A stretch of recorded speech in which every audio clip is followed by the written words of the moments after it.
परीलोक में जादुई मेहंदी का पेड़। किसी परीलोक में बहुत सी परियां रहती थी। उन्हीं परियों में एक परी जिसका नाम वर्षा परी था, उसे मेहंदी लगाने का बहुत ही शौक था। वह हमेशा मेहंदी लेने के लिए पृथ्वी पर जाती थी, क्योंकि परीलोक में कोई मेहंदी का पेड़ नहीं था। एक दिन वर्षा परी रानी परी के पास जाती है और कहती है, रानी परी, मुझे आपसे कुछ बात करनी है। हाँ बोलो, क्या बात करनी है? वो रानी परी, मुझे मेहंदी लगाने का बहुत ही शौक है, इसलिए मैं परीलोक में एक मेहंदी का पेड़ लगाना चाहती हूँ। नहीं, मैंने इस बारे में पहले भी तुम्हें समझाया था कि ये नहीं हो सकता। पर क्यों रानी परी, वजह तो बताइए कि आप ऐसे क्यों कर रही हैं? मैंने एक बार जो कह दिया सो कह दिया। अब मैं इस बारे में और कोई बात नहीं करना चाहती। जाओ यहाँ से। जो भी हो, पर रानी परी को समझना चाहिए कि हमेशा उनके मन से ही सब नहीं हो सकता। हम सब की भी अपनी पसंद है, उनके हिसाब से ही सब नहीं चल सकता। जो भी हो, क्यों ना मैं सबसे छिप कर परीलोक में मेहंदी का पेड़ लगाऊं, ये सही रहेगा और रानी परी को कभी इस बारे में पता भी नहीं चलेगा। बार बार पृथ्वी पर जाने से तो यही अच्छा है, ये सही रहेगा। फिर रानी परी से छिपकर वर्षा परी चुपचाप पृथ्वीलोक से एक मेहंदी का पेड़ लाती है और उसे परीलोक में एक जगह पर लगा देती है। सच में अब मैं बहुत ही खुश हूँ। कम से कम अब हर रोज तो पृथ्वी पर नहीं जाना पड़ेगा। पर मुझे इस बात का ध्यान रखना होगा कि इस बारे में रानी परी को कुछ पता न चले। फिर वर्षा परी हर रोज उस मेहंदी के पेड़ के पास आती थी और मेहंदी तोड़ती थी। उसी परीलोक में एक परी जिसका नाम प्रिया परी था, उसे रोज रोज कहीं जाता देख प्रिया परी को वर्षा परी पर शक हुआ। फिर एक दिन वह वर्षा परी के पीछे पीछे गई और उसे सारी सच्चाई पता चल गई। अच्छा, तो ये खिचड़ी पक रही है। मैं अब भी जाकर इस बारे में रानी परी को बताती, फिर इसे मिलेगी सजा और मुझे आएगा मजा। फिर रानी परी के पास जाकर सारी बात बता देती है। रानी परी बहुत ही गुस्से में आ जाती है और वर्षा परी को तुरंत ही बुलाती है। वर्षा परी जी, मैं क्या सुन रही हूँ? वो रानी परी, वो मैं। क्या हुआ, बोलो। मुझे माफ कर दीजिए रानी परी, आज के बाद ऐसा कभी नहीं होगा। तुम्हें इसकी माफी नहीं मिल सकती, इसीलिए तुम आज के बाद 5 सालों तक पृथ्वी पर रहोगी। पर रानी परी, मैंने एक बार कह दिया ना।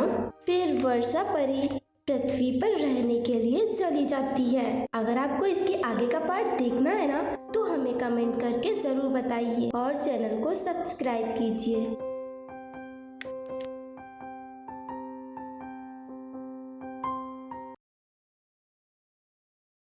परी की शादी का जादुई बेड।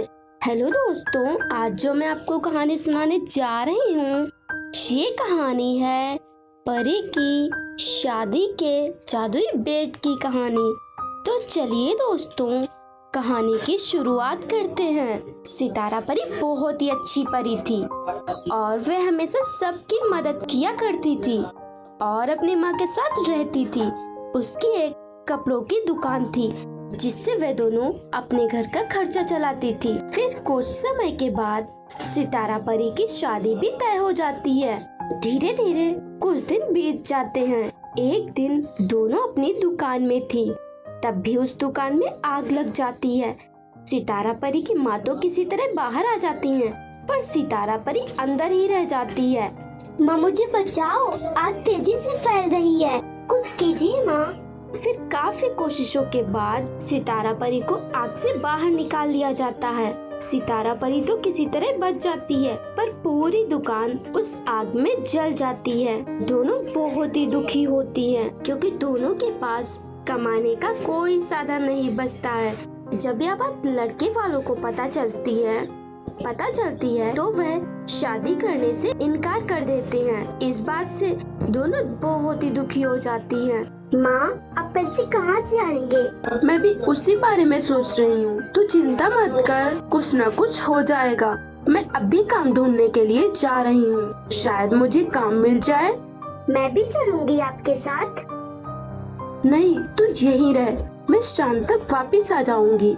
और अपना ख्याल रखना और चिंता मत करना, सब ठीक हो जाएगा। फिर उसकी माँ को भी काम मिल जाता है। उससे धीरे धीरे उनके घर का खर्चा चल रहा था।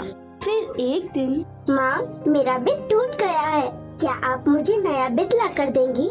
बेटी, कल मेरी महीने की तनख्वाह मिलने वाली है, मैं उसी में से तुम्हें नया बेड ला कर दूंगी। फिर दूसरे दिन सितारा परी की माँ उसके लिए नया बेड ला देती हैं। माँ, ये बेड देखने में कितना अच्छा है, फिर तो काफी महंगा भी होगा। नहीं बेटी, ये 1000 रुपए का है। मार्केट में एक आदमी बेच रहा था, पता नहीं उसने इतने सस्ते में कैसे दे दिया, नहीं तो मैं इसे कभी नहीं ले पाती। अब मैं जा रही हूँ, तू अपना काम कर। उसकी माँ वहाँ से चली जाती हैं। वह उस बेड पर बैठ जाती है। तभी वह बेड बोलने लगता है, मेरे ऊपर से उठो, मुझे दर्द हो रहा है। क्या? बेड कैसे बोल सकता है? कहीं तुम जादुई बेड तो नहीं? हाँ, मैं जादुई बेड हूँ। मैंने टीवी में देखा है कि जादुई चीजें लोगों की मदद करती हैं। क्या तुम भी मेरी मदद करोगे? हाँ, मैं तुम्हारी मदद करूँगा, क्योंकि मैं जिसके पास भी जाता हूँ उसकी मदद करता हूँ, इसीलिए मैं तुम्हारी भी मदद करूँगा। बोलो, तुम्हें क्या चाहिए? मुझे ढेर सारे पैसे चाहिए, ताकि हम वापस से अपना काम शुरू कर सकें। वह जादुई बेड अपनी जादुई शक्ति से सितारा परी को बहुत सारा सोना देता है।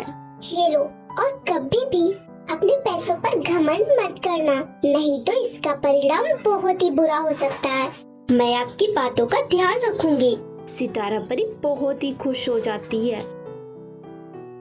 अगर आपको ये कहानी अच्छी लगी हो तो वीडियो को लाइक कीजिए और हमारे चैनल फेरी टेल सास बहू को भी सब्सक्राइब कर लीजिए।